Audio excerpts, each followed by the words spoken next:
Okay बच्चों, तो last class में हम म्यूचुअल इंडक्शन कंप्लीट करा था हमने, और फिर आज अपन बची कुछ ही चीजें जो है अपनी वो कंप्लीट करेंगे।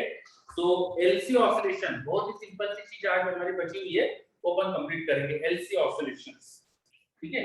एलसी ऑसिलेशन सबसे पहले तो कुछ आपको प्रॉब्लम हो, कुछ भी डाउट हो, पूछना हो, कुछ प्रीवियस क्लास रिलेटेड कुछ भी डाउट, कुछ थ्योरी का पॉइंट समझ नहीं आया हो, बताइए। सब चीज क्लियर?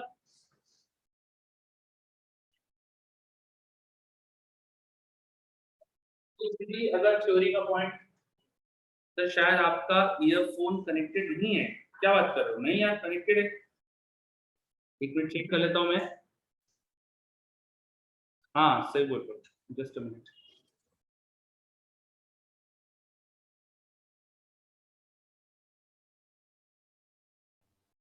ओके, अब देखिएगा।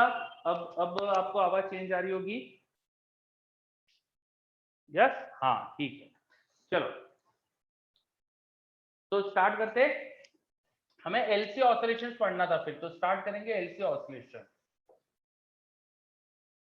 बहुत ही सिंपल सी चीज है, देखो। मान लो मैंने एक कैपेसिटर और एक इंडक्टर को एक सर्किट में कनेक्ट कर दिया।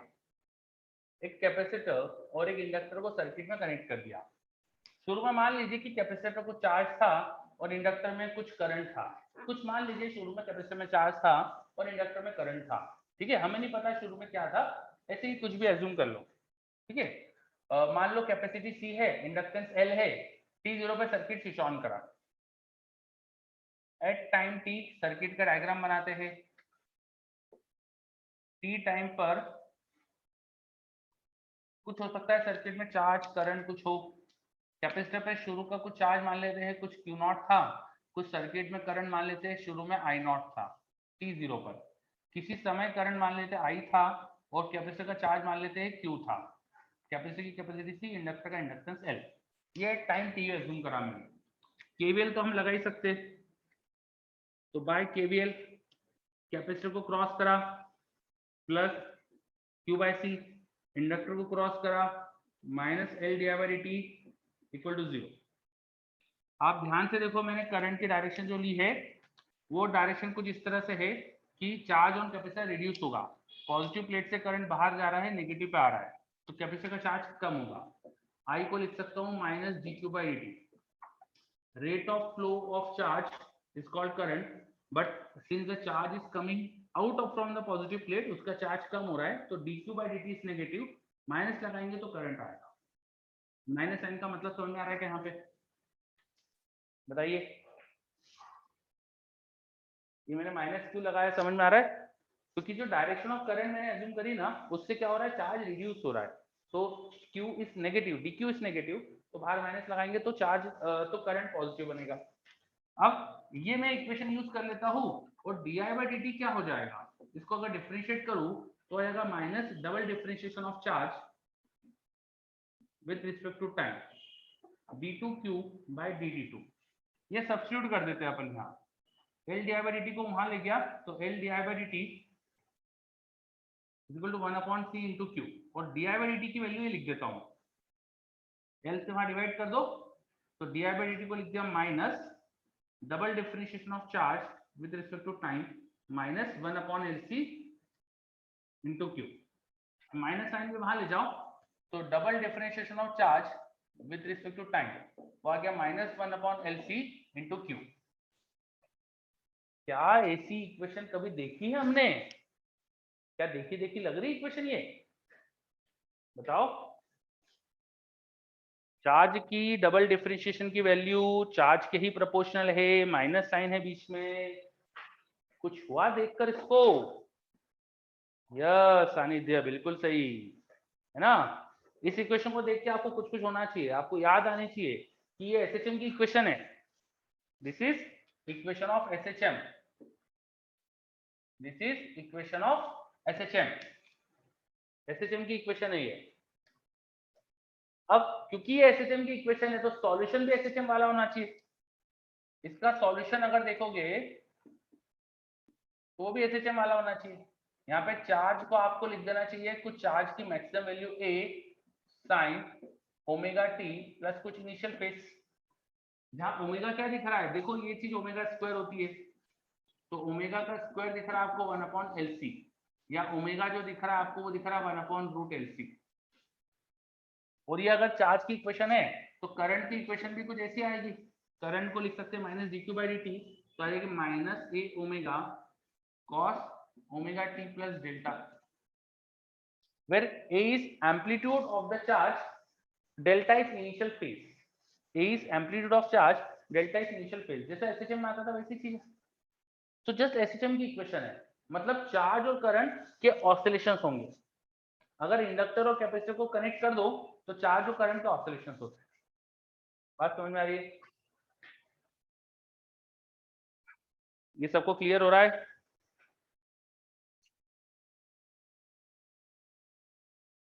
निमित पूछ रहा है एसएचएम कैसे, एसएचएम कैसे मतलब क्या पूछना चाह रहे हो आप बेटा?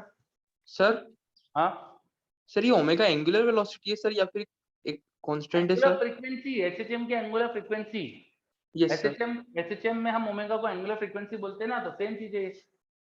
ठीक है निमित, आप यस क्या पूछना चाह रहे हो?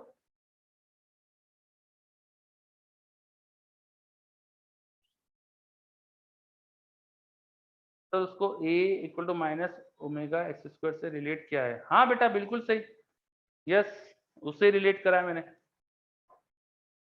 ठीक है एसएचएम में होता है ना, एसएचएम में देखो हमारे पास यही तो इक्वेशन बनती है।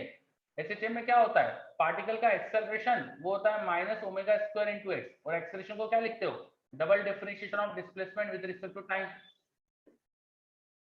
तो एग्जैक्ट यही तो इक्वेशन है। यहाँ पे x के बदले बस q है, x के बदले q है, और ओमेगा स्क्वायर के बदले ये लिखा है ना।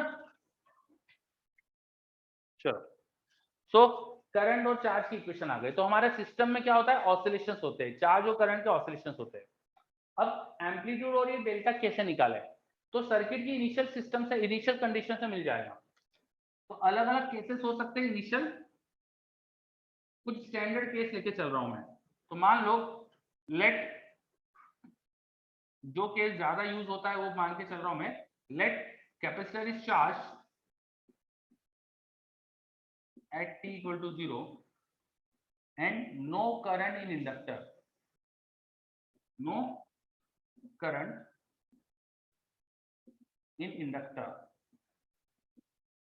शुरू में मैंने मान लिया कि कैपेसिटर पे चार्ज तो था पर इंडक्टर में करंट नहीं था।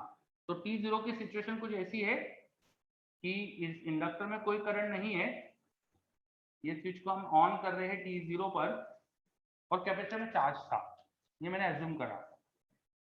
कितना चार्ज था, Q0 चार्ज था, और यहाँ कोई करंट नहीं था, I is 0। ठीक है जस्ट स्विच ऑन करा है, I 0 था, इंडक्टर में पहले करंट 0 तो बाद में भी 0 रहता है। अचानक से इंडक्टर करंट आने नहीं देती है। Inductor tries to oppose the change in current, current के चेंज को बदलने से, करंट को बदलने से रोकती है। तो करंट पहले 0 तो बाद में भी 0 रखने की कोशिश करेगी। ठीक है तो अगर ऐसी कंडीशन है तो t को 0 डालने पर इन इक्वेशन में कैपेसिटर पे चार्ज Q0 है, तो t को 0 डालने पे Q0 मिलना चाहिए। तो अगर इन इक्वेशन से देखो, मैं इन इक्वेशन से देखूं तो q इक्वल टू q को तो Q0 है, q तो Q0 होना चाहिए t0 पे, तो t0 डाल दिया इसके अंदर तो आएगा a साइन ओमेगा t0 डाला तो 0 हो गया, साइन डेल्टा, ये आ गया Q0, और करंट मुझे 0 मिलना चाहिए था, वो हो गया माइनस a कॉस, या t को 0 डाला तो सिर्फ डेल्टा बचेगा। ठीक है अब बताओ एम्पलीट्यूड और ओमेगा तो 0 है नहीं, तो कॉस डेल्टा 0 होना चाहिए। कॉस डेल्टा 0 कब कब होता है, कॉस डेल्टा 0 कब कब होता है? Sir 2n + 1 π/2। हाँ मतलब मुझे 0 से 360 में बताओ। सर π/2 पे होता है सर। और 3π/2 सर पे होता है ये सर 3π/2 पे होता है सर। ना। तो डेल्टा की 0 से 360 में दो पॉसिबल वैल्यू है, π/2 और 3π/2। हमें π/2 ले लूंगा, अगर डेल्टा को π/2 ले लूं तो साइन π/2 यहाँ 1 हो गया, एम्पलीट्यूड Q0 आ जाएगा। और मैं 3π/2 अगर ले लूं तो साइन 3π/2 नेगेटिव हो जाएगा, तो एम्पलीट्यूड नेगेटिव आएगा। हम एम्पलीट्यूड नेगेटिव थोड़ी लिखते हैं, तो ये वैल्यू मैं डिस्कार्ड कर रहा हूँ। इनिशियल फेज एंगल हमेशा 0 से 360 के बीच में होता है, ये फेज एंगल 0 से 360 के बीच में लेते हैं इनिशियल फेज। ठीक है, तो ये डेल्टा की वैल्यू मेरे पास दो पॉसिबिलिटी थी, एक को डिस्कार्ड कर दिया। क्यों डिस्कार्ड करा? क्योंकि डेल्टा 3π/2 डालने पर यहाँ पर एम्पलीट्यूड नेगेटिव आता, नेगेटिव एम्पलीट्यूड का कोई सेंस नहीं है, तो एम्पलीट्यूड पॉजिटिव रखने के लिए डेल्टा π/2 ले लिया। अगर डेल्टा को π/2 डालो तो यहाँ से हमको ए समझ में आ रहा है Q0, तो एम्पलीट्यूड की वैल्यू भी आ गई और इनिशियल फेज भी आ गया। जब भी आपको इनिशियल फेज और एम्पलीट्यूड निकालना हो तो इनिशियल कंडीशंस देखी जाती है, सर्किट की इनिशियल कंडीशन से हमेशा निकलता है। एसएचएम में भी ऐसे ही होता था, वहां पर भी सेम चीज करते थे, इनिशियल कंडीशन देखकर हम पता करते थे एम्पलीट्यूड क्या होगा और मैक्स इनिशियल फेज क्या होगा। ये समझ में आ रहा है क्या? बताओ, इसमें कोई डाउट?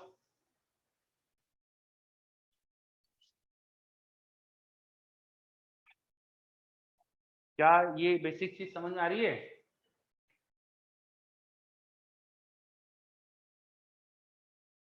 चलो ओके, वेरी गुड। नहीं, बड़े दिनों बाद दिख रहा है मुझे क्लास में। यार आपकी क्लास में बच्चों का नंबर आज कम दिख रहा है काफी। आपके स्कूल्स में कुछ टेस्ट वेस्ट ऐसा कुछ चल रहा है क्या?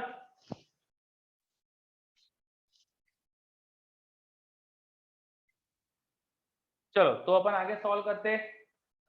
ये दोनों चीजें यूज कर लूं अगर मैं, एम्पलीट्यूड और इसकी वैल्यू, तो चार्ज की इक्वेशन क्या आ जाएगी? अब चार्ज की इक्वेशन आएगी, चार्ज को एम्पलीट्यूड की वैल्यू Q0 आ गई, साइन डेल्टा तो π/2 हो गया, sine 180 sine 90 plus theta cos theta हो जाएगा, तो कॉस ओमेगा टी, और करंट की इक्वेशन आ जाएगी आपके पास ए ओमेगा, ए को लिख देना Q0 omega sine omega T. ये हमारे पास चार्ज और करंट की इक्वेशन आ गई। आप देखो इन दोनों की मैक्सिमम वैल्यू जो है, चार्ज की मैक्सिमम वैल्यू और करंट की मैक्सिमम वैल्यू का रेशो ओमेगा है। देखो यहाँ से करंट की जो मैक्सिमम वैल्यू दिख रही है और जो चार्ज की मैक्सिमम वैल्यू दिख रही है, इनका रेशो ओमेगा है, याद रखना। एंगुलर फ्रीक्वेंसी कभी निकालना पड़ जाए तो करंट की मैक्सिमम वैल्यू चार्ज की मैक्सिमम वैल्यू का रेशो ओमेगा होता है, इससे निकाल सकते हो। या एंगुलर फ्रीक्वेंसी पता हो, इन दोनों में से कोई एक चीज पता हो तो दूसरी निकाल सकते हो। समझ में आ रहा है ये? बोलो। ठीक है, और हमारे पास चार्ज और करंट की इक्वेशन से, तो आपसे कोई ग्राफ बोले तो ग्राफ भी बना सकते हो इनके, चार्ज और करंट के ग्राफ। सर्किट में कैपेसिटर में जो चार्ज है और इंडक्टर में जो करंट है, इनके टाइम के साथ ग्राफ। चार्ज की इक्वेशन क्योंकि कॉस में आई है तो उसको कॉस में बना दो, दूसरे का साइन में बना दो, ये चार्ज का ग्राफ हो जाएगा ऐसा, और ये साइन में बना देंगे दूसरा।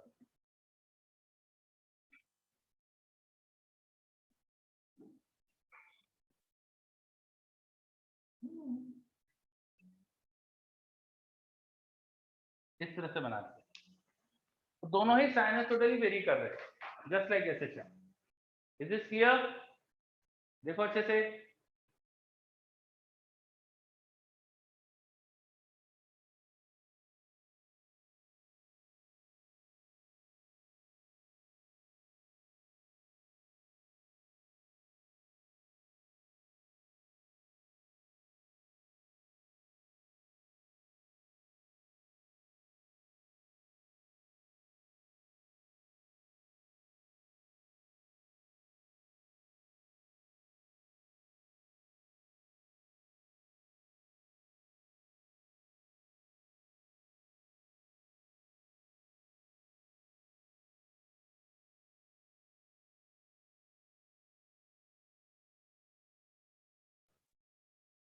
तो ये क्लियर है हमको कि चार्ज और करंट दोनों ही ऑसिलेट कर रहे हैं और बिल्कुल एसएचएम जैसी दोनों की इक्वेशन आ रही है।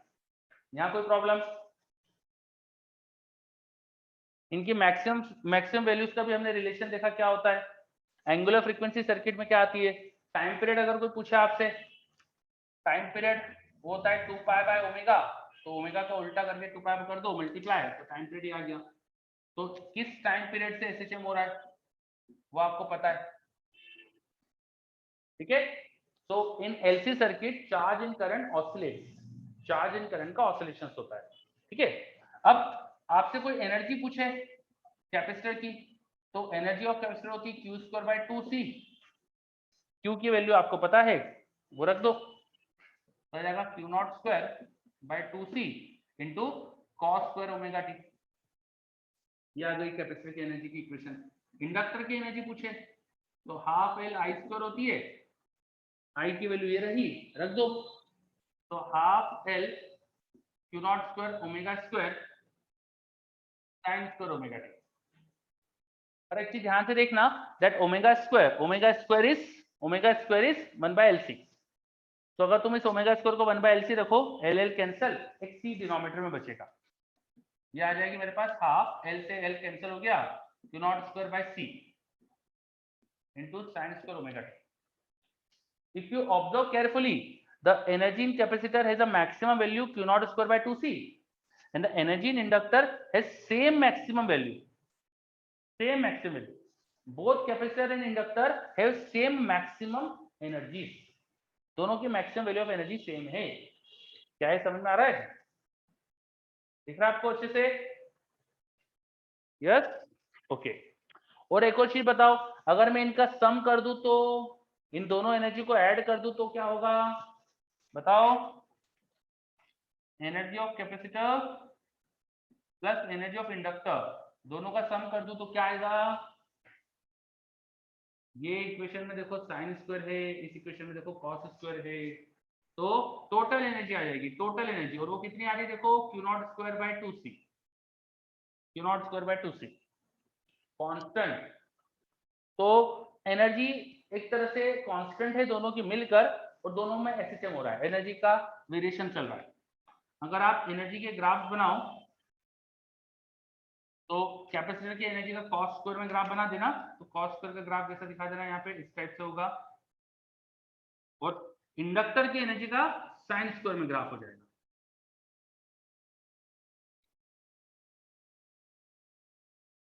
ठीक है, ये साइन स्क्वायर में हो जाएगा लाइक दिस।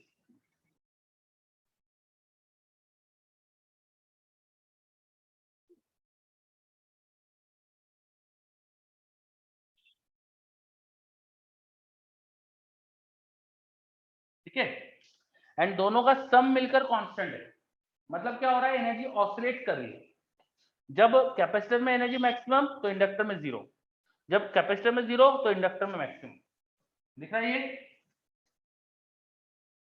ये एनर्जी इन कैपेसिटर, ये एनर्जी इंडक्टर, एक में मैक्सिमम तो एक में मिनिमम, एक में मैक्सिमम तो दूसरे में मिनिमम, एक में मिनिमम तो दूसरे में maximum. Energy is being transferred between two, alternately एक दूसरे में जा रही है। ठीक है, और कैपेसिटर की एनर्जी जो होती है वो मैग्नेटिक फॉर्म में, वो इलेक्ट्रिक फॉर्म में होती है, कैपेसिटर में इलेक्ट्रिक फील्ड होती है, इंडक्टर में जो एनर्जी होती है वो मैग्नेटिक फील्ड में होती है। तो हम ये बोल सकते हैं कि सर्किट में जो एनर्जी है वो मैग्नेटिक और इलेक्ट्रिक दोनों में कन्वर्ट होती जा रही है आपस में। शुरुआत में सारी एनर्जी इलेक्ट्रिक फॉर्म में थी और मैग्नेटिक एनर्जी जीरो थी, अब कैपेसिटर में इलेक्ट्रिक एनर्जी जीरो हो गई और मैग्नेटिक एनर्जी ज्यादा हो गई। समझ में आ रहा है कि ये एनर्जी एक दूसरे में फ्लक्चुएट होती है, जैसे एसएचएम में होता है, एसएचएम में काइनेटिक एनर्जी पोटेंशियल में, पोटेंशियल काइनेटिक में फ्लक्चुएट होती रहती है, वैसे सेम हो रहा है यहाँ पर। अगर एसएचएम पढ़ा हो तो याद आ रहा होगा, आ रहा है क्या समझ में ये?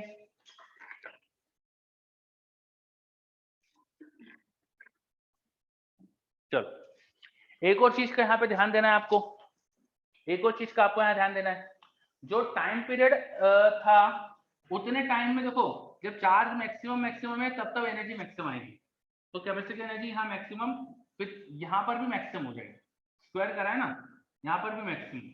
तो एक टाइम पीरियड में एनर्जी के दो साइकिल हो जाएंगे, एक टाइम पीरियड में एनर्जी के दो साइकिल हो जाएंगे। भाई स्क्वायर करोगे ना, स्क्वायर करोगे तो फ्रीक्वेंसी डबल हो जाती है, फ्रीक्वेंसी डबल हो जाएगी। ठीक है, एनर्जी की फ्रीक्वेंसी जो यहाँ पर फ्रीक्वेंसी थी उससे डबल आती है। क्लियर? यस आयुष, बिल्कुल सही। टोटल एनर्जी का ग्राफ बनाओगे तो स्ट्रेट लाइन होगा, बिल्कुल सही। टोटल एनर्जी इज कंजर्व, दोनों की एनर्जी का सम कांस्टेंट आ जाएगा, वो तो वेरी नहीं कर रही टाइम के साथ। चलो, ये पॉइंट समझ में आया कि time period of energy is half, energy का टाइम पीरियड जो एसएचएम का टाइम पीरियड है उसका हाफ है। ऐसा ही उसमें भी होता था, एसएचएम में एनर्जी डबल फ्रीक्वेंसी से ऑसिलेट करती है, टाइम पीरियड आधा होता है। तो पूरा ही एसएचएम की चीजें आ गई है, सब कुछ है ना। अब देखो ये मैंने जो सिचुएशन ली, कैपेसिटर में चार्ज है और इंडक्टर में करंट नहीं था, इसका ठीक उल्टा होता, इसका ठीक उल्टा होता, तो करंट की इक्वेशन कॉस में आती और ये चार्ज साइन में आ जाता। t0 पे चार्ज था, करंट नहीं था, तो करंट साइन में आया, ये कॉस में आया। अगर उल्टा होता तो उल्टा कर लेना, बस उल्टा आ जाती इक्वेशन। समझे क्या? मैं लिख देता हूँ, वो भी मैं यहाँ लिख देता हूँ साइड में, ठीक है, मैं यहाँ साइड में लिख देता हूँ। केस 2, मान लो इंडक्टर में t0 पे करंट था और कैपेसिटर में कोई चार्ज नहीं था, और इन्हें कनेक्ट कर दो, ये अनचार्ज है और यहाँ कोई करंट था I0, तो अब I की इक्वेशन कॉस में आती, I0 cos ओमेगा टी, और करंट और चार्ज की इक्वेशन साइन में आती, उसकी मैक्सिमम वैल्यू वही होती है I0 by omega sine omega T. भाई मैक्सिमम वैल्यू का रिलेशन तो वो लिखा हुआ ना, वो याद रखना। चार्ज की maximum value I0 by omega और करंट की maximum value charge into omega, ठीक है। तो अब ये इक्वेशन हो जाती। और मान लो शुरू में दोनों होते, दोनों चीज होती, थोड़ा कैपेसिटर में चार्ज भी होता, थोड़ा इंडक्टर में करंट भी होता। अगर दोनों चीज होती तो क्या करते, तो उसके लिए भी मैं बताता हूँ क्या करना चाहिए। मैं थोड़ा स्पेस बना रहा हूँ, यहाँ शुरू का हटा दूं क्या, ये डायग्राम वगैरह हटा दूं, ना? आई होप ये शुरू का तो सबने नोट ही कर लिया है।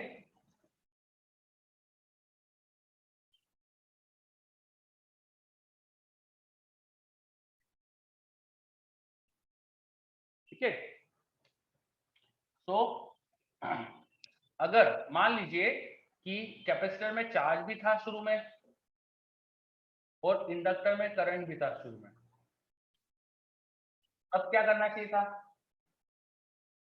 ये t0 पर मैंने सिचुएशन बताई है, t0, तो जो सर्किट की टोटल एनर्जी होती है ना, वो जब पूरी कैपेसिटर को मिलती है तो कैपेसिटर में चार्ज मैक्सिमम होता है, और पूरी इंडक्टर को मिलती है तो इंडक्टर में करंट मैक्सिमम होता है, और टोटल एनर्जी कंजर्व होती है। यहाँ शुरू की टोटल एनर्जी निकालो, U टोटल निकालो, टोटल एनर्जी निकालो, दोनों की एनर्जी को जोड़ो, जो भी कैपेसिटर में चार्ज है उससे उसकी एनर्जी निकालो, जो भी इंडक्टर में करंट है उसकी इसकी एनर्जी निकालो। ये पूरी दे दो आप, ये पूरी दे दो कैपेसिटर को, तो Q0²/2C ये कैपेसिटर का चार्ज मिल जाएगा। और अगर पूरी इंडक्टर को दे दो तो इंडक्टर का मैक्सिमम करंट मिल जाएगा। मैक्सिमम चार्ज मैक्सिमम करंट ऐसे निकाल सकते हो। बात समझ में आ रही है? देखो सब बच्चे अच्छे से, कोई डाउट हो तो बताओ।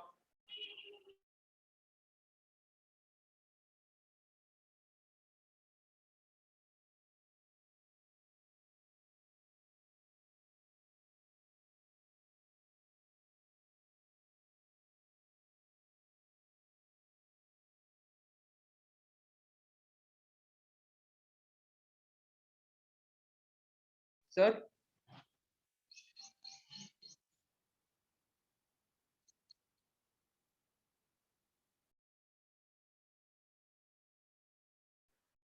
चलो सर, लास्ट पॉइंट में कंफ्यूजन है, लास्ट पॉइंट में कंफ्यूजन है, चलो लास्ट पॉइंट को फिर से क्लियर करते हैं। देखो स्टार्टिंग में दोनों में एनर्जी है, अगर कैपेसिटर में चार्ज है तो उसमें एनर्जी है, इंडक्टर में करंट है तो उसमें एनर्जी है, and the total energy is the sum of this two energies. ये समझ में आया क्या? जल्दी हाँ या ना बोलो, यस ओके। इन दोनों की एनर्जी का सम टोटल एनर्जी। अब ये टोटल एनर्जी सर्किट में कांस्टेंट होती है, और जब ये पूरी एनर्जी कैपेसिटर को मिलेगी तो कैपेसिटर का चार्ज मैक्सिमम होता है, वो हो जाएगा Q0²/2C, है ना? और ये पूरी एनर्जी अगर इंडक्टर को मिल गई तो ½ Li², यहाँ से करंट की मैक्सिमम वैल्यू आ जाएगी और यहाँ से चार्ज की मैक्सिमम वैल्यू आ जाएगी। समझ पा रहे हो? क्योंकि टोटल एनर्जी तो कांस्टेंट आती ना, समझे? सर हाँ sir means total energy sir दोनों में इक्वली डिस्ट्रीब्यूट होगी सर, सर इंडक्टर और कैपेसिटर में सर। एनर्जी देखो, किसी भी इंस्टेंट पे एनर्जी दोनों में अलग अलग हो सकती है, बदलती रहती है। एनर्जी फ्लक्चुएट होती है टाइम के साथ, कांस्टेंट थोड़ी है एनर्जी हर एक एलिमेंट की। कैपेसिटर की एनर्जी भी टाइम के साथ बदल रही है, इंडक्टर की एनर्जी भी टाइम के साथ बदल रही है, लेकिन जो दोनों का एनर्जी का सम है वो तो कांस्टेंट था, दोनों की एनर्जी का सम है वो तो कांस्टेंट है। और ये पूरी एनर्जी जब कैपेसिटर को मिलती है जब ये पूरी एनर्जी कैपेसिटर के पास जाती है, जब सारी एनर्जी कैपेसिटर के पास होती है तो उसका चार्ज मैक्सिमम होता है, और जब सारी एनर्जी इंडक्टर के पास जाती है तो उसमें करंट मैक्सिमम होता है। तो समझे? देखो अच्छे से।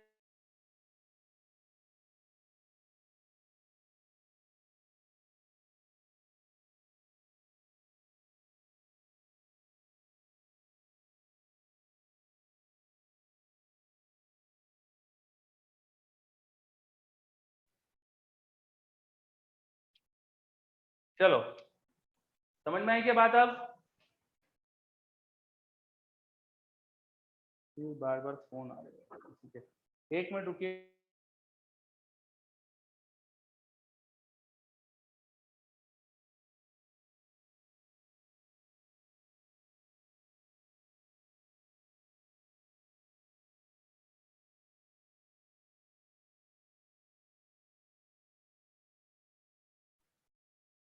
ओके, अब समझ में आ गई क्या बात? ये सारी एनर्जी जब कैपेसिटर को मिलेगी, दोनों में एनर्जी तो फ्लक्चुएट होती रहती है ना, कैपेसिटर इंडक्टर में कभी सारी एनर्जी कैपेसिटर के पास, कभी सारी एनर्जी इंडक्टर के पास, ठीक है।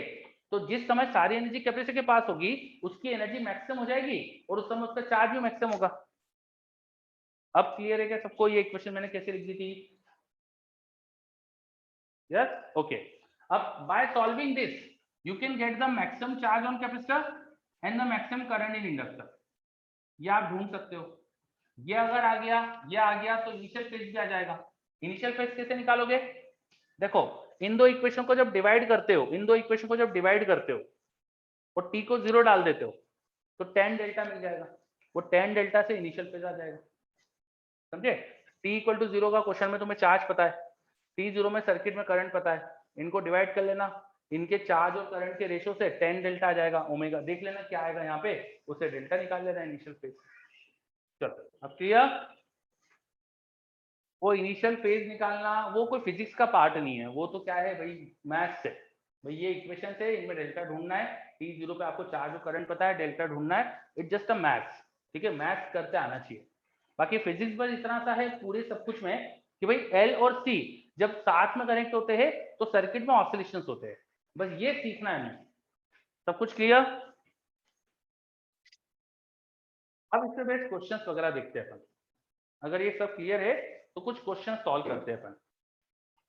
तो मैं अब सब हटा रहा हूँ बोर्ड से, सब कुछ हटा दे रहा हूँ देखो बोर्ड से, और फिर क्वेश्चन सॉल्व करते हैं। और एक चीज मैं देख रहा हूँ, कई वर्ड्स को ना आप कुछ गलत इंटरप्रिटेशन ज्यादा कर लेते हो। तो कुछ भी अगर कुछ भी चीज समझ में क्या आ रही है क्या नहीं आ रही है वो थोड़ा सा क्लेरिफाई कर लिया करो बात करके, ठीक है। अगर ऑफलाइन क्लास होती है तो हम लोग तो यार डायरेक्ट समझ जाते हैं आपको देखकर कि क्या आ रहा है, क्वेश्चन आपने क्या करा उससे समझ में आता है। अभी आप क्वेश्चन क्या कर रहे हो हमें पता भी नहीं चल रहा है ना, तो आपको जो समझ में आया जो समझ में नहीं आया पूरा 100% क्लियरिटी से पूछा करो, बात करा करो, ठीक है, ताकि कोई मिसअंडरस्टैंडिंग का स्कोप ही नहीं रहे। चलो आगे बढ़ते, क्वेश्चन कुछ करते हैं अपन। लिखो क्वेश्चन।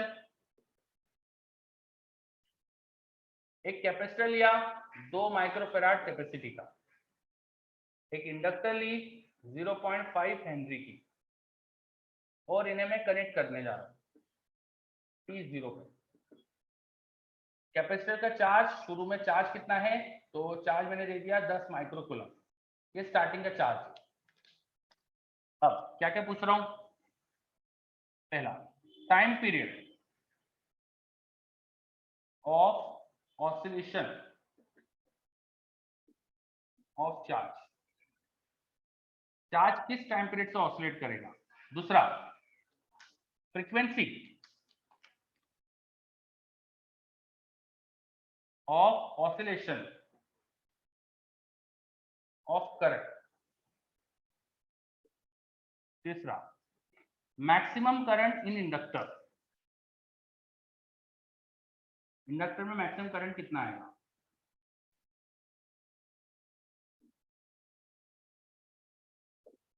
चलो अभी ये 3 चीज निकालो पहले तो।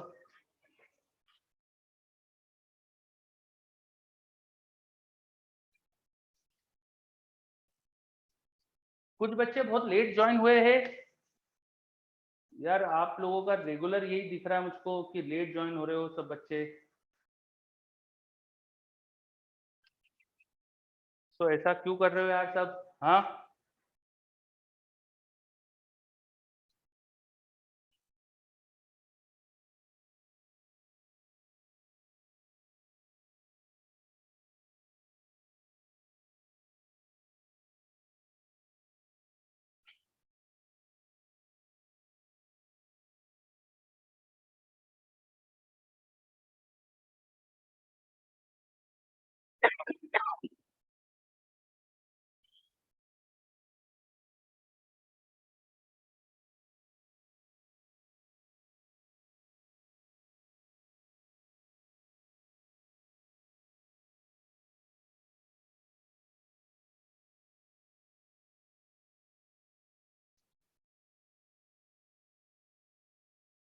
चलो दक्ष का कुछ रिप्लाई आ गया है, ठीक है दक्ष चेक करते हैं।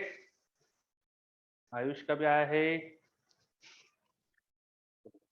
सबसे पहले time period of oscillation of charge.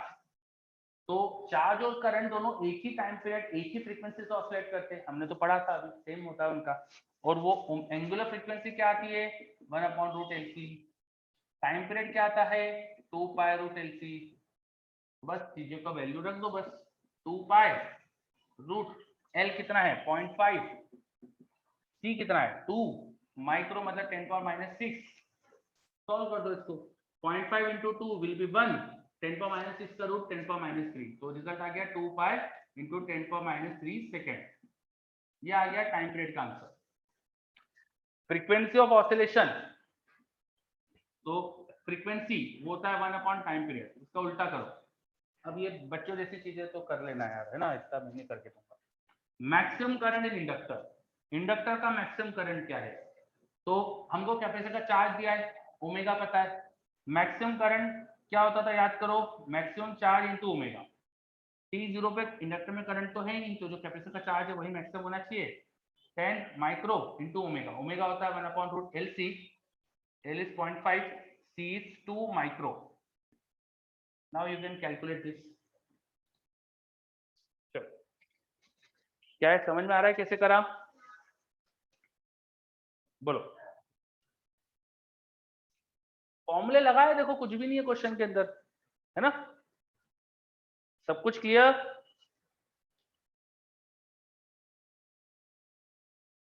Very good, ठीक है।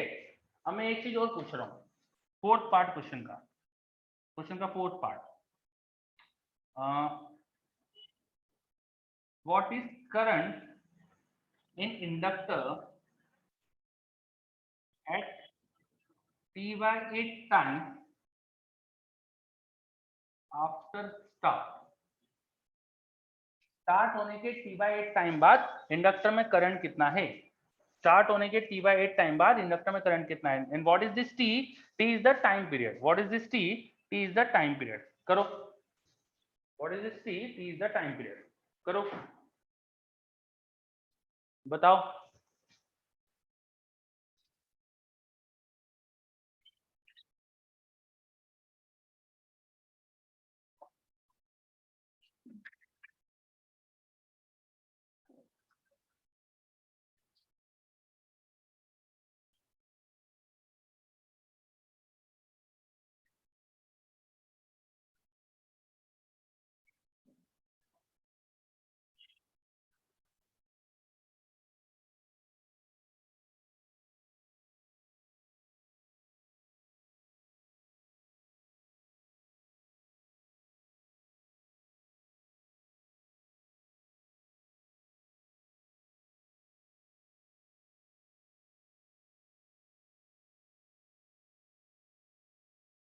चलो ऋतु का जवाब आ रहा है मेरे पास, ठीक है ऋतु चेक करते हैं। निमित नहीं बेटा, गलत है।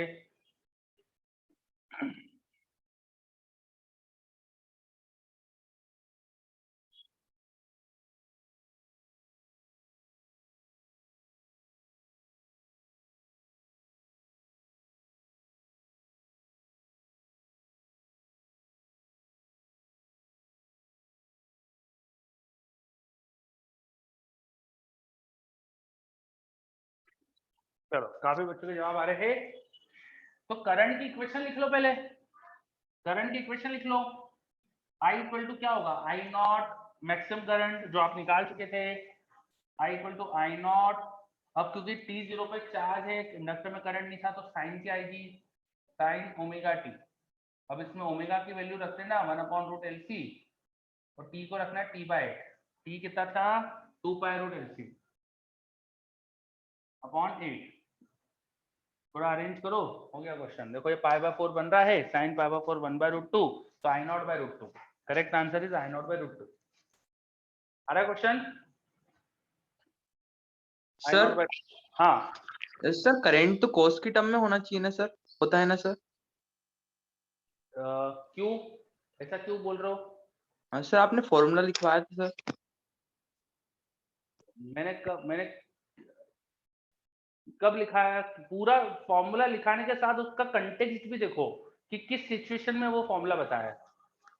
देखो जरा,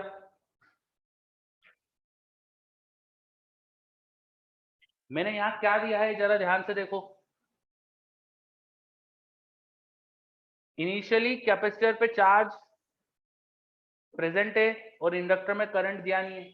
जब कैपेसिटर में चार्ज होता है, इंडक्टर में करंट नहीं होता है, तो इंडक्टर की करंट की इक्वेशन साइन में आती ना, यस सर। है ना? आपने कहा का फॉर्मूला देख लिया था? सर मैंने स्टार्टिंग वाला फॉर्मूला देख लिया था सर। वो कोई फॉर्मूला थोड़ी था, बेसिक था, वो तो थ्योरी चल रही थी अपनी। उसमें डेल्टा भी था, इनिशियल फेज भी था, देखा था आपने, इनिशियल फेज भी लिखा उसमें, यस सर। है ना? तो इनिशियल फेज की वैल्यू रखना पड़ेगी फिर आपको। जब कैपेसिटर में चार्ज हो, इंडक्टर में करंट नहीं हो, तो इनिशियल फेज π/2 आता है, उसमें π/2 डालो, तो उससे समझ में आएगा आपको। Yes sir, clear sir. हाँ चलो, ओके ओके, आगे बढ़ते हैं फिर। तो एक सिंपल सा क्वेश्चन देखा अपन ने एलसी ऑसिलेशन का, ऐसे ही और भी क्वेश्चन आ सकते हैं। अगला क्वेश्चन, नेक्स्ट क्वेश्चन।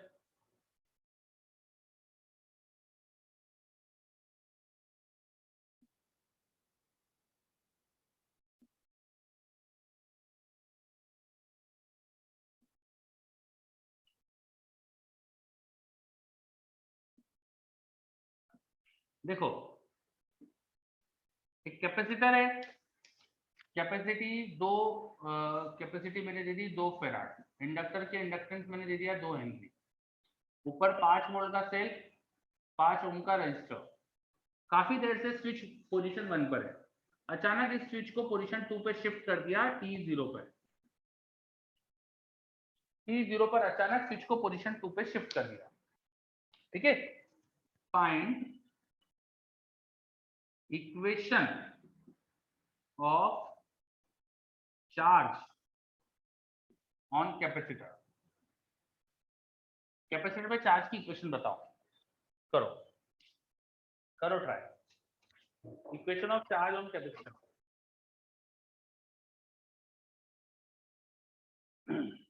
t0 पे स्विच को पोजीशन 2 पे शिफ्ट कर दिया, अब कैपेसिटर पे चार्ज की इक्वेशन बताओ।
चलो ऋत्विक का जवाब आ गया मेरे पास, निशित का भी आ गया, वेरी गुड निशित।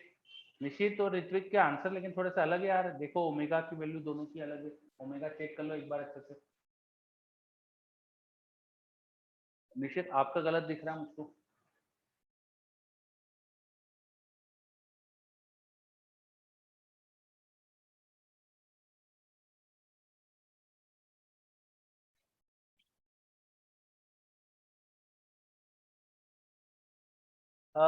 शुरू में इंडक्टर में देखो बैटरी और रेजिस्टेंस है, और इंडक्टर बहुत देर से कनेक्टेड थी, तो ये एलआर सर्किट है।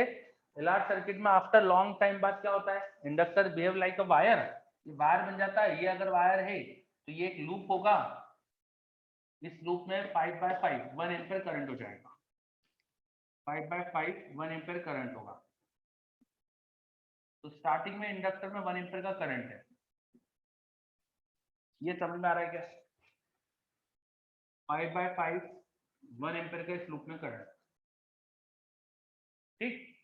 उसके बाद अब 1 एम्पीयर का स्टार्टिंग में इंडक्टर में करंट है और कैपेसिटर में तो चार्ज था ही नहीं, तो ये कैसा एलसी सर्किट हो गया जिसमें कैपेसिटर में चार्ज 0, इंडक्टर में करंट था t0 पे। तो यहाँ चार्ज की इक्वेशन साइन में और करंट की इक्वेशन कॉस में आती है। तो कैपेसिटर पे चार्ज की इक्वेशन साइन में आएगी, वो होगी Q की मैक्सिमम वैल्यू। वो कैसे निकालेंगे, स्टार्टिंग का current by omega into sine omega T, बस ये आ जाएगा। ओमेगा निकाल लो, ओमेगा होता है 1/√LC, एल और सी दोनों 2 है तो 1/2, तो ओमेगा को 1/2 डालो तो ये 2 और ये t/2 आंसर। बोलो, सिर्फ फॉर्मूला बेसिस क्वेश्चन, बस अपन को थ्योरी पता होना चाहिए जो अपन ने पढ़ी है, वो थ्योरी को देखकर आप पूरा क्वेश्चन आसानी से कर सकते हो। आ रहा है समझ में? सब कुछ क्लियर है क्या? Yes, okay. अगला क्वेश्चन, नेक्स्ट क्वेश्चन।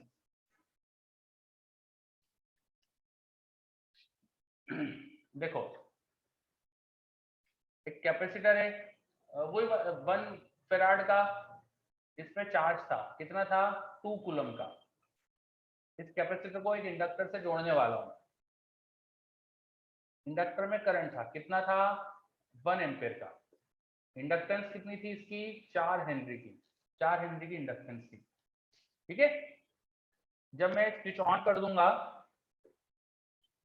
तो चार्ज और करंट की इक्वेशन लिखो, right, equation of charge and current in circuit. Circuit में चार्ज और करंट की इक्वेशन लिखो, करो ट्राई।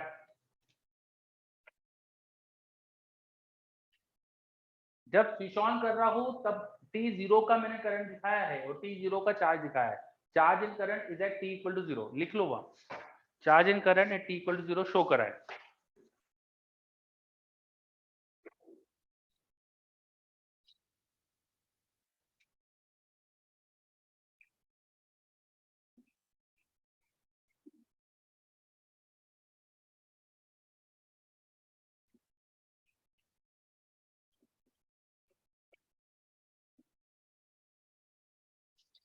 और करो जल्दी से, बताओ।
चलो, मेरे पास इक्वेशन आ रही है, ऋतिक तो आ गई। ऋतिक एक बार साइन चेक कर लो यार, प्लस माइनस कुछ गड़बड़ तो नहीं है, चेक कर लो एक बार।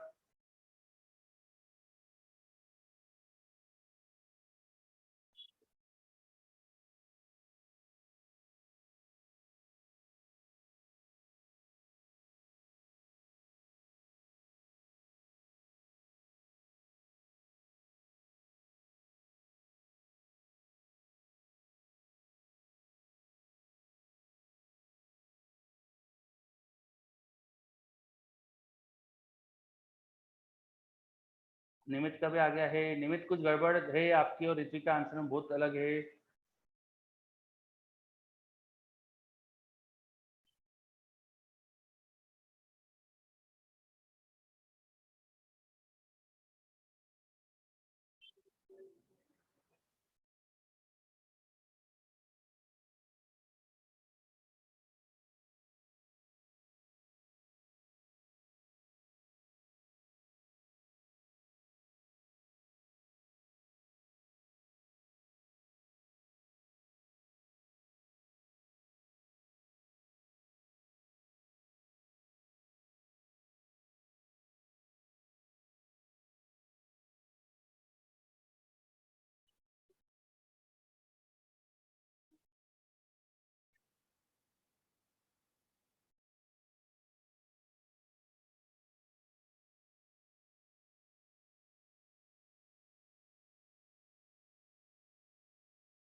चलो दक्ष का भी आंसर आ रहा है।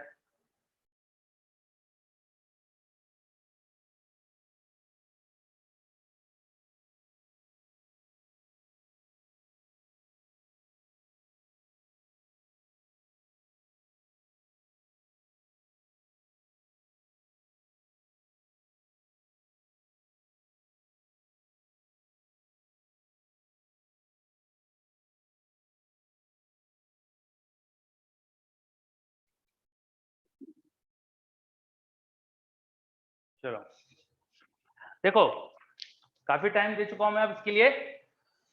कैपेसिटर पे चार्ज था, इंडक्टर में करंट था T0 पे। तो शुरू की एनर्जी कितनी है दोनों की निकाल लो।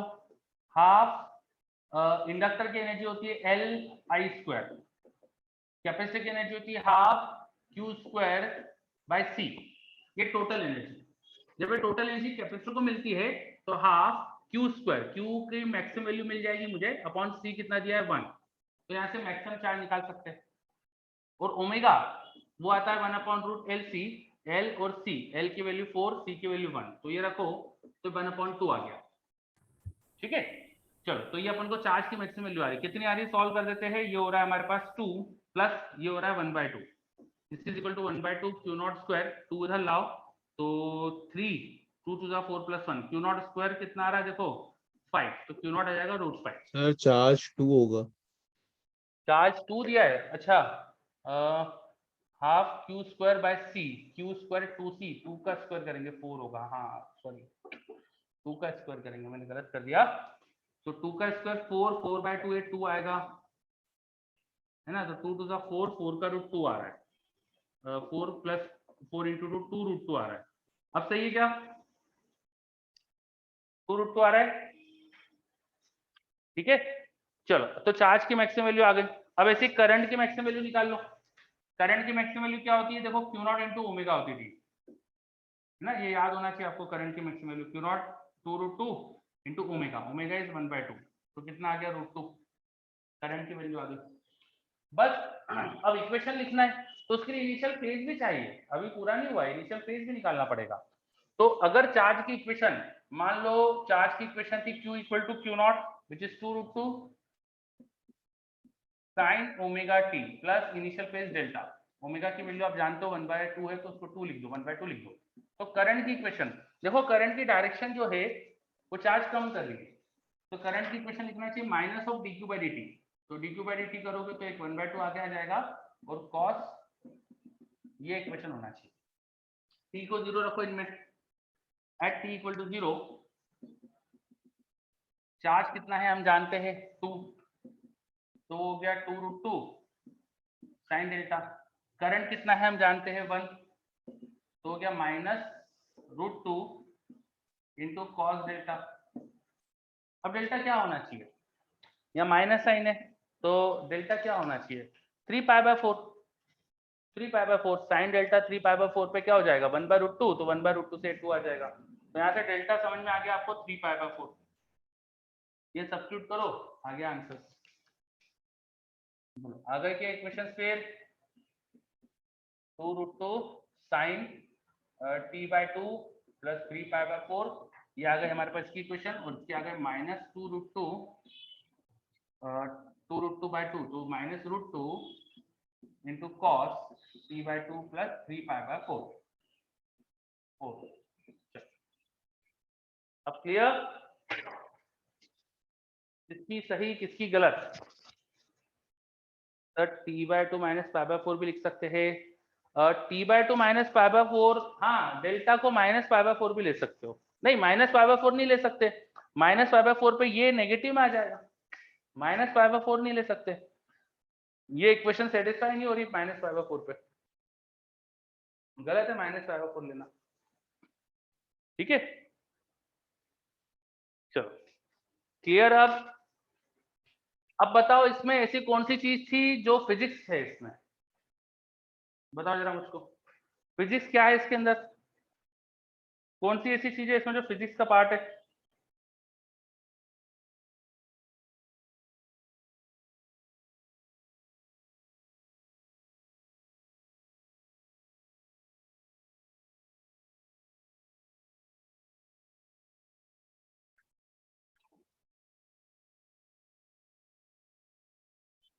यस, सिचुएशन समझ के इक्वेशन लिखना है बस, बिल्कुल सही, एनर्जी कंजर्वेशन ही फिजिक्स है, उसके अलावा तो कुछ भी नहीं था, ठीक।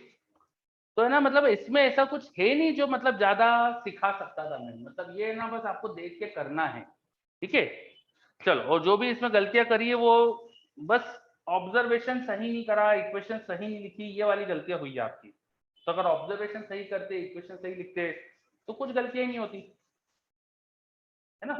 मतलब जो भी इसमें गलतियां है उसको आप बचा सकते थे, होने से रोक सकते थे, ये पूरा क्वेश्चन सही कर सकते थे आप। ओके, तो एलसी ऑसिलेशंस के क्वेश्चन देखो इसी तरह के आते हैं। मैंने काफी ये जो इक्वेशन, ये वाला क्वेश्चन तो काफी टफ वाला क्वेश्चन हो गया एक तरह से, इसको टफ क्वेश्चन में कैटेगरी में काउंट कर सकते हो। अब एलसी ऑसिलेशन के बाद इस चैप्टर में हमारा बचता है ट्रांसफॉर्मर। हाँ, अपन समझेंगे ट्रांसफॉर्मर, क्या समझेंगे? ट्रांसफॉर्मर, ठीक है। चलो स्टार्ट करते हैं ट्रांसफॉर्मर।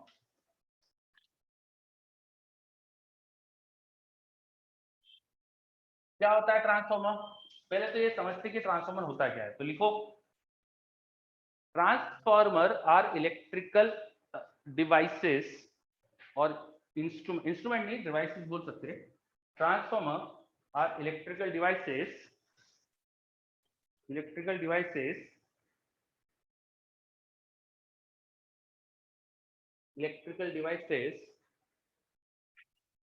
helps which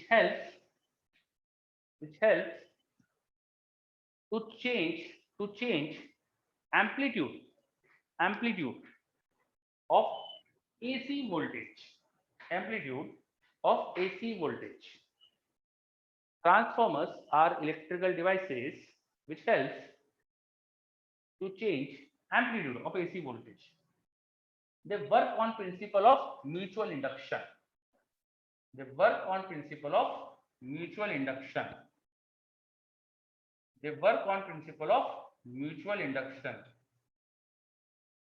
देखो ट्रांसफॉर्मर होता क्या है,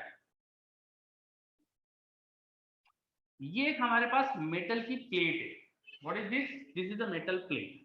मेटल प्लेट के बीच में मैंने एक होल बनाया है, तो ऐसा आप एक रेक्टेंगल जैसी प्लेट मान सकते हो जिसमें रेक्टेंगुलर होल कट करा है। समझ में आ रहा है क्या ये? This is a rectangular metal plate with rectangular hole, है ना। अब क्या करा, ऐसी बहुत सारी प्लेट मैंने एक के साथ चिपका दी, तो एक के साथ ऐसी मेटल प्लेट जब मैं कनेक्ट करते जाऊंगा तो मेरे पास कुछ इस तरह का एक क्यूबॉइड जैसा बन जाएगा, जिसमें बहुत सारी मेटल प्लेट्स को मैंने आपस में कनेक्ट कर रखा है, आपस में मैंने एक के ऊपर रखकर मैंने उन्हें ज्वाइन कर दिया। ऐसा मिलेगा ना मुझको, बताओ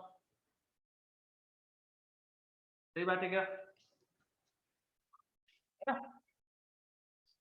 अब ये जो मैंने मेटल प्लेट्स को ज्वाइन करा है ना, तो ज्वाइन करते समय मैंने क्या करा, अब इसमें इंसुलेटिंग मटेरियल डाला है। मैंने ऐसा नहीं करा कि दोनों प्लेट को ज्वाइन करा है तो कंडक्टर्स में शोल्डरिंग कर दी वगैरह कुछ कर दिया। मैंने मेटल प्लेट को ज्वाइन करते समय ग्लू से ज्वाइन करा है, और दैट ग्लू इज इंसुलेटर। तो ये प्लेट्स एक दूसरे से इंसुलेटेड है। सो पतली पतली मेटल प्लेट्स को चिपका कर हमने एक सॉफ्ट आयरन, ये सॉफ्ट आयरन की प्लेट थी, तो सॉफ्ट आयरन का एक ऐसा क्यूबॉइड जैसा बना दिया। इसे बोला जाता है कोर। क्या बोलते हैं? कोर। किसका बना होता है ये? सॉफ्ट आयरन का। तो ट्रांसफार्मर में हमारे पास एक सॉफ्ट आयरन से बना हुआ कोर होता है। कोर क्या होता है समझ में आ रहा है? What is core? क्या ये कोर समझ में आया? ठीक है, चलो। अब कोर बनाने के बाद इस कोर की जो आर्म्स है, इन्हें बोलते हैं आर्म्स। इन आर्म्स पर हम कॉपर वायर की बाइंडिंग कर देते हैं। कॉपर वायर को इस तरह से बाइंड कर दिया, कॉपर वायर की इस तरह से बाइंडिंग क्रिएट कर दी,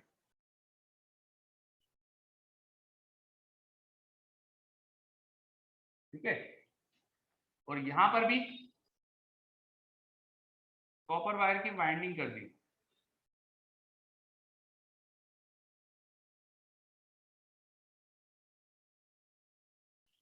ठीक है। यहां पर भी बाइंडिंग, यहां पर भी बाइंडिंग, दोनों तरफ कॉपर वायर की बाइंडिंग कर दी। ये बात समझ में आई? कॉपर वायर लिया, ऐसे लपेट दिया अच्छे से, बहुत सारे टर्न्स बना दिए।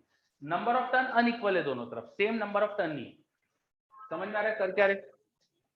और इंसुलेटेड कॉपर वायर है, ऑफकोर्स वो कॉपर वायर भी ऐसा है कि वो इंसुलेटेड है, मतलब कि वो कॉपर वायर मेटल प्लेट से जब कनेक्ट हो रहा है तो ऐसा नहीं है कि इनमें कनेक्शन हो गया, करंट एक से दूसरे में नहीं जा सकता। कॉपर वायर और वो मेटल प्लेट सब इंसुलेटेड है, कॉपर वायर पे अच्छा इंसुलेशन लगा हुआ है। चलो ये क्लियर है क्या? Yes, okay. अब एक तरफ की जो वाइंडिंग थी ना, उन पे मैंने अल्टरनेटिंग पोटेंशियल का सोर्स लगा दिया। यहाँ पर मैंने पोटेंशियल का सोर्स लगा दिया जो अल्टरनेटिंग है, जो साइनसोइडली बदल रहा है। साइनसोइडल पोटेंशियल का सोर्स लगा दिया। साइनसोइडल पोटेंशियल से क्या फायदा होता है? साइनसोइडल पोटेंशियल से करंट भी साइनसोइडल आता है। जो भी यहाँ पर आप ईएमएफ लगाते हो ना, जो भी पोटेंशियल का सोर्स लगाते हो, वैसे ही उसमें एल डिवाइड होना चाहिए। जो है पोटेंशियल डिफरेंस लगाओगे वो लिखोगे आप एल डिवाइड मैग्नीट्यूड में, है ना। अब ये साइन या कॉस का फंक्शन है, तो इसका इंटीग्रेशन भी साइन या कॉस का फंक्शन होता है। जब करंट साइन कॉस का फंक्शन होगा तो ये साइन कॉस का होगा। इसे साइन कॉस लगाने से करंट भी साइन या कॉस का फंक्शन होना चाहिए। साइनसोइडल ही आएंगे, पोटेंशियल साइनसोइडल होने से करंट भी साइनसोइडल ही आएगा। ये समझ में आ रहा है? मतलब पोटेंशियल अगर मान लो साइन में तो करंट कॉस में, करंट कॉस में तो पोटेंशियल साइन में, ऐसा आएगा। ये क्लियर हो रहा है? इसमें कोई डाउट? आया ना कुछ रिप्लाई? मैं वेट कर रहा हूँ, आपको आया या नहीं आया कुछ बताओ मुझको। क्लियर है? चलो अब देखो क्या होगा। जब हम जो पोटेंशियल लगा रहे हैं वो अल्टरनेटली वेरी कर रहा है, it is going up down, it is changing. तो due to the change in potential actually जो करंट है वो भी चेंजिंग आएगा। करंट भी यहाँ पे साइनसोइडल वेरी करेगा। करंट साइनसोइडल वेरी करेगा तो जो मैग्नेटिक फील्ड बनेगी ड्यू टू द कॉइल वो भी वेरिएबल आएगी, ठीक है। लेकिन हमने सॉफ्ट आयरन का कोर जो बनाया था, ये क्या करता है, जो यहाँ मैग्नेटिक फील्ड लाइन बनती है उन मैग्नेटिक फील्ड लाइंस को, जो यहाँ मैग्नेटिक फील्ड लाइन बनी उन मैग्नेटिक फील्ड लाइन को इधर वाली कॉइल से भी लिंक करा देता है। ये सॉफ्ट आयरन की प्रॉपर्टी है कि वो हाईली परमेबल होता है, उसकी परमेबिलिटी बहुत हाई होती है। तो due to very high permeability जो यहाँ मैग्नेटिक फील्ड लाइन क्रिएट होती है ना, वो magnetic field line close loop बनाते हुए इस कॉइल से भी लिंक हो जाती है। Magnetic field line forms close loop, magnetic field line close loop बनाती है। तो यहाँ मैग्नेटिक फील्ड लाइन जो बनी सोलोनॉइड की जैसे फील्ड लाइन बनी, वो सॉफ्ट आयरन की वजह से घूम के सेकंड कॉइल से भी लिंक हो गई। ये समझ में आया? ये समझ में आ रहा है क्या? Magnetic field created by the first coil जिसमें आपने ईएमएफ लगाया है, उसमें करंट आया, उससे मैग्नेटिक फील्ड क्रिएट हुई, those magnetic field lines are also linked with the second coil. So इनमें म्यूचुअल इंडक्शन है, दिख रहा है? म्यूचुअल इंडक्शन हो गया, म्यूचुअल इंडक्शन हो गया। अब इन दोनों कॉइल्स के अंदर इतना अच्छा फ्लक्स का लिंकेज है, जो फ्लक्स यहाँ जनरेट हुआ वही यहाँ लिंक हो गया। तो दोनों में हर एक टर्न से फ्लक्स एक जैसा है। जितनी फील्ड लाइन यहाँ है वो यहाँ से क्रॉस हो रही है। इधर के कॉइल को अपन ने बोल दिया प्राइमरी, इधर को बोल दिया secondary. Secondary, primary and secondary, primary and secondary. Secondary में नंबर ऑफ टर्न बोल दिया NS, प्राइमरी का नंबर ऑफ टर्न बोल दिया NP। अब यहाँ के एक टर्न से जितना फ्लक्स है उतना ही यहाँ के एक टर्न से फ्लक्स है। Because of this soft iron core flux equal link हो गया, same number of field line link हो गई। तो फ्लक्स इन ईच टर्न, चाहे वो प्राइमरी में सेकेंडरी में सेम है, is same for both coils. ये बात समझ में आ रही है क्या? दोनों तरफ की कॉइल्स में सेम मैग्नेटिक फ्लक्स लिंक हो रहा है। ये चीज समझ में आ रही है क्या?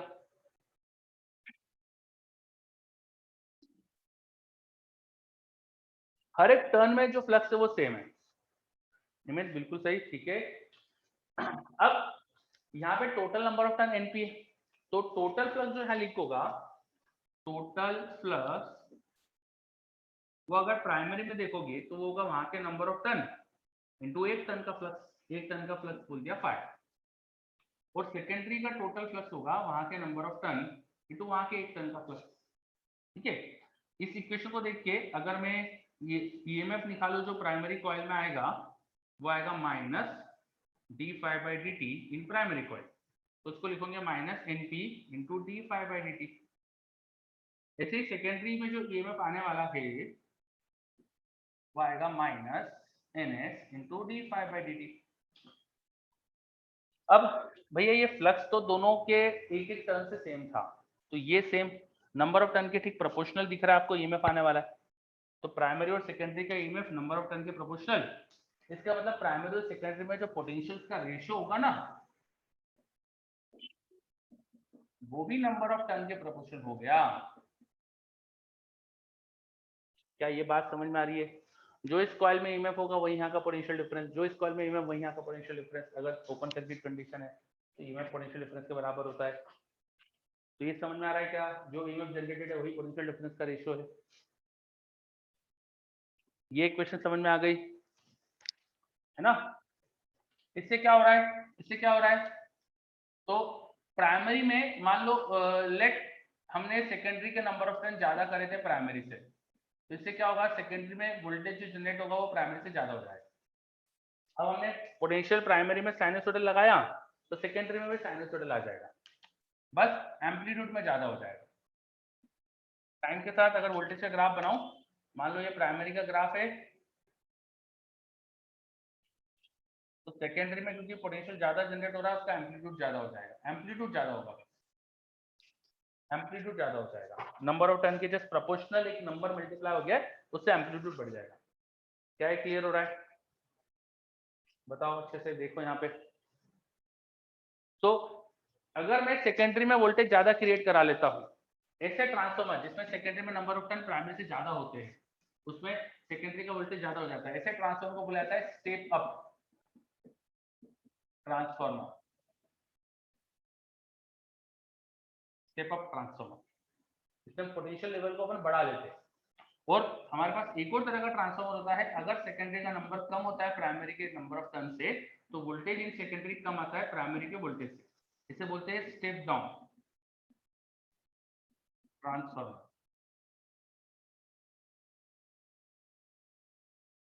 हमें दोनों चीजों की जरूरत पड़ती है, कभी हमें वोल्टेज लेवल बढ़ाने की जरूरत पड़ती है, कभी कम करने की जरूरत पड़ती है, तो दोनों तरह के ट्रांसफॉर्मर होते हैं हमारे पास। Please explain that amplitude point once.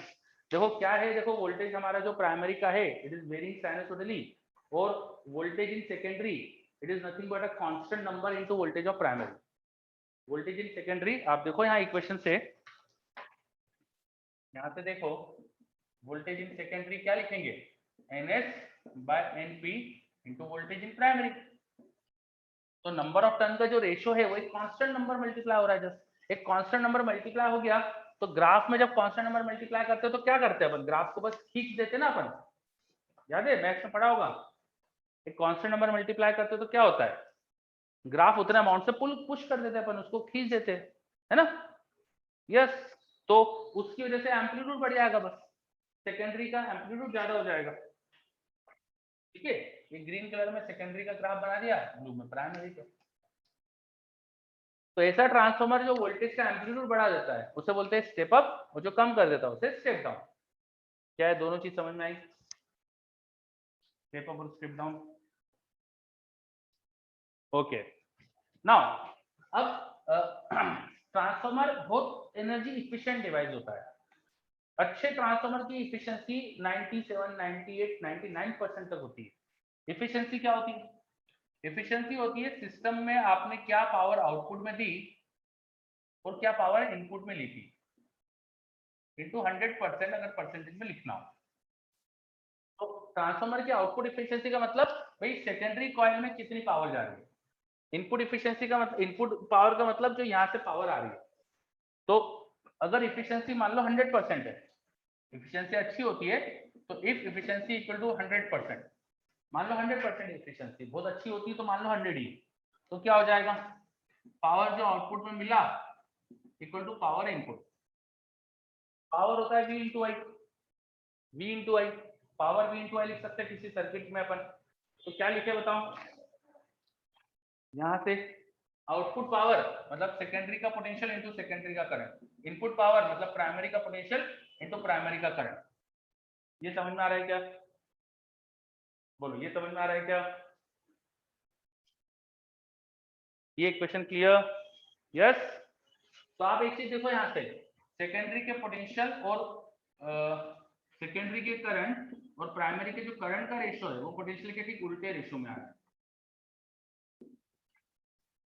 अगर सेकेंडरी में पोटेंशियल बढ़ जाता है तो करंट कम हो जाता है। अगर सेकेंडरी कॉइल में पोटेंशियल का एम्पलीट्यूड बढ़ता है तो करंट का एम्पलीट्यूड कम भी होता है। मतलब स्टेप अप ट्रांसफार्मर पोटेंशियल बढ़ाता है तो करंट कम भी कर देता है। ठीक है, ऐसा नहीं सोचना कि इलेक्ट्रिक एनर्जी बढ़ा देता है, नहीं, इलेक्ट्रिक एनर्जी नहीं बढ़ाता है। बोलो, समझ में आ रही बात?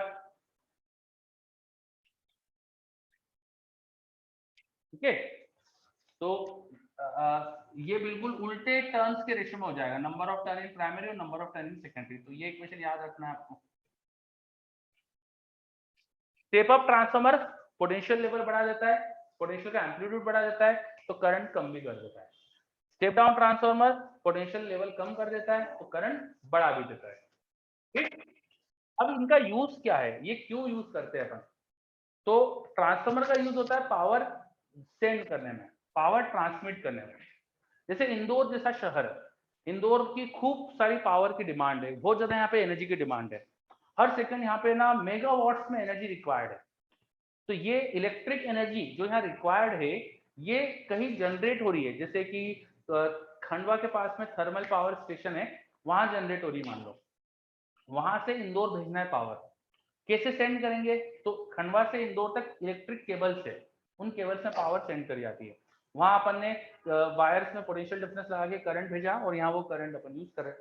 ठीक है, अब क्या होता है कि जब बहुत ज्यादा पावर भेजना है और पोटेंशियल अगर मान लो बहुत कम रखा, 220 वोल्ट की पोटेंशियल रखा, 220 वोल्ट जो घरों में सप्लाई होता है वो रखा, तो करंट बहुत ज्यादा सेंड करना पड़ता है। अगर पावर मेगावाट में, इनका प्रोडक्ट मेगावाट में अगर चाहिए और ये सिर्फ 220 वोल्ट है तो करंट बहुत हाई भेजना पड़ेगा आपको। सही बात है क्या? बहुत हाई करंट होगा, है ना? हाँ, तो जो हाई करंट होगा वो खंडवा से इंदौर 100 किलोमीटर डिस्टेंस में वायर में चल रहा है, हाई करंट, तो वायर में थोड़ा तो रेजिस्टेंस होता है ना, तो आई स्क्वायर आर का एनर्जी लॉस होगा ना वायर में। बताओ, आई स्क्वायर आर का एनर्जी लॉस होगा ना, कुछ तो रेजिस्टेंस होता ही ना कंडक्टर्स में, ऐसा तो है नहीं कोई आइडियल कंडक्टर तो होता ही नहीं। ठीक है, तो एनर्जी बहुत ज्यादा लॉस हो जाएगी क्योंकि करंट बहुत ज्यादा जा रहा था। इतनी लॉस हो जाती है कि एक्चुअल जो पावर भेजी उससे ज्यादा तो लॉस हो जाती है अगर 220 वोल्ट पे भेजा जाए। तो क्या करा जाता है, वहां खंडवा में लगाया ट्रांसफार्मर, उसने क्या करा, वोल्टेज को बढ़ा दिया 440 किलो वोल्ट में, 220 वोल्ट से kilo volt, kilo 10 to power 3 मतलब 440,000 वोल्ट, इतने वोल्ट में कन्वर्ट कर दिया।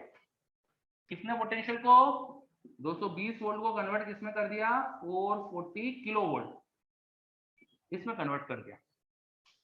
तो पोटेंशियल बढ़ा दिया तो करंट कम हो जाएगा, पोटेंशियल बढ़ा दिया करंट कम हो जाएगा। अब कम करंट वायर से भेज दो, एनर्जी कम लॉस होगी। आ रही बात समझ में? कम करंट भेजो वायर से तो एनर्जी कम लॉस होगी। और एनर्जी यहाँ पर आके क्या करोगे, अब घरों में 440 किलो वोल्ट थोड़ी भेज सकते, घर की सब जल जाएगा। तो घर में आके वहां पर घरों के आसपास मोहल्ले में एक लगा दो ट्रांसफार्मर, जो उसको और कम कर दे रहा है, 440 किलो वोल्ट को फिर कम कर देगा 220 वोल्ट में। समझे बात? तो वहां स्टेप डाउन ट्रांसफार्मर लगा दो। ठीक है, चलो 1 मिनट।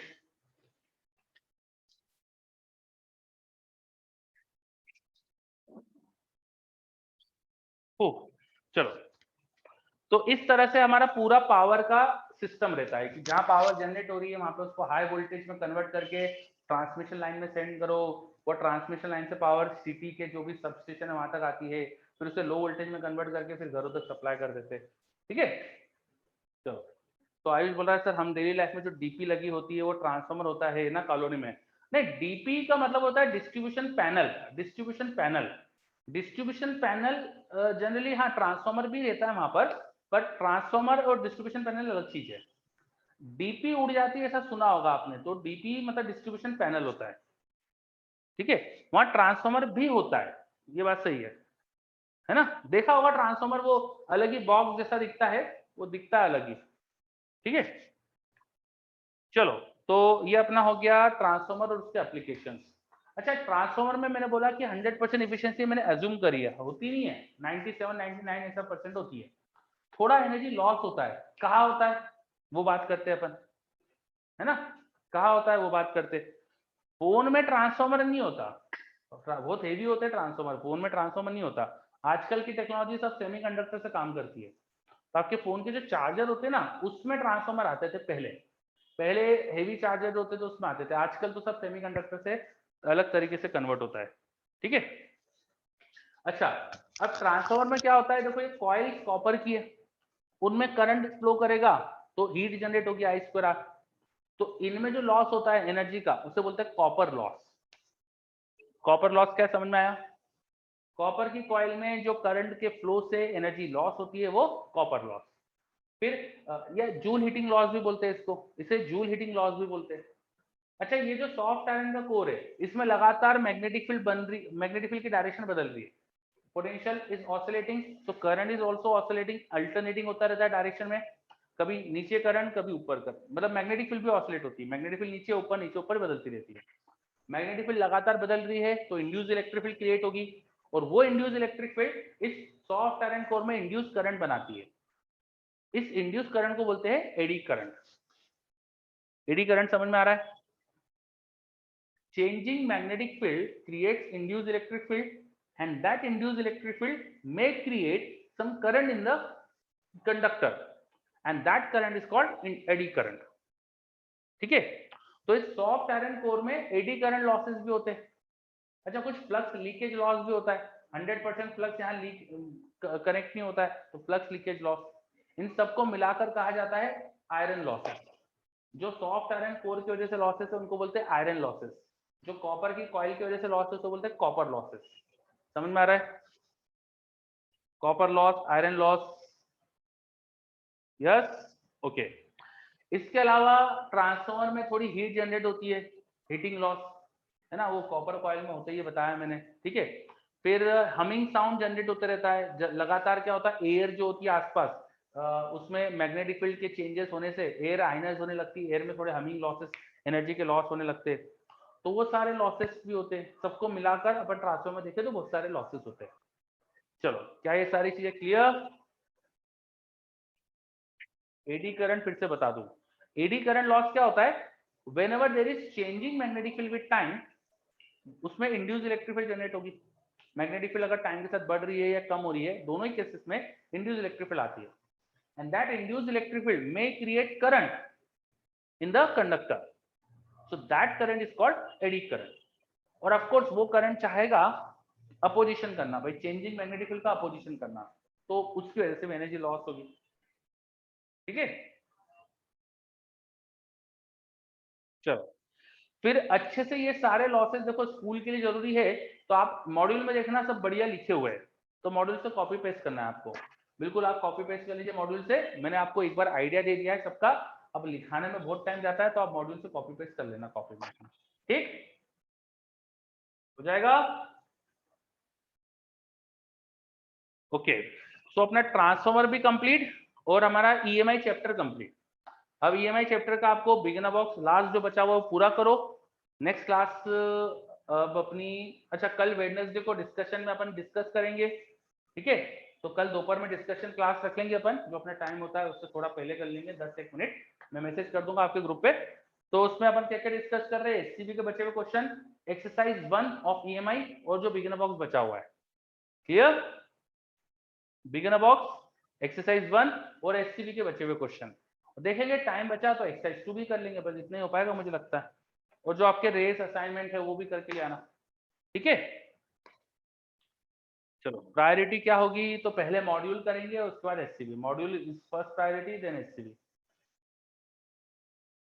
बिगिनर बॉक्स के लिए थोड़ा टाइम, तो कल सुबह टाइम है ना भाई, आधा बिगिनर बॉक्स म्यूचुअल इंडक्शन तो कल ही दे दिया था मैंने, और ज्यादा क्वेश्चन ही नहीं उसमें, तो कल सुबह कर लो बाकी क्वेश्चन, ठीक है, हो जाएगा। ज्यादा क्वेश्चन है नहीं।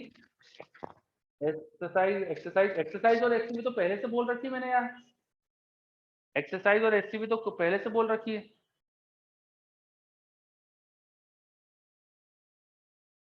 पिछली क्लास से आपको बता रखा है कि अपना ऑलमोस्ट एंडिंग होने वाला है, तो अब कल चालू कर दीजिए। कब से बोल रखा है, एससीबी तो बची भी नहीं ज्यादा, 65 तक तो डिस्कस कर ही चुके थे, तो 65 से आगे के क्वेश्चन ही बचे, 30 से 35 कुछ क्वेश्चन बचे उसके, ठीक है। चलो तो करो यार, एक्सरसाइज 1 और ये सब तो मैं कब से बोल चुका हूँ, और एक्सरसाइज 1 में तो इनफैक्ट एलआर सर्किट का भी क्वेश्चन नहीं है, वो तो शुरुआत वाले क्वेश्चन है, एलआर सर्किट का भी नहीं मिलेगा एक्सरसाइज 1 में, है ना। ज्यादा वैसे क्वेश्चन नहीं उसमें टफ कुछ, ठीक है। चलो तो करके लाओ कल इतना सब, मिलते नेक्स्ट क्लास में। कर लाओगे ना उम्मीद,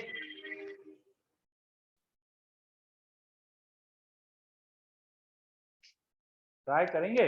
चलो ट्राई करके लाना, मिलते नेक्स्ट क्लास में, बाय सबको, thank you all of you.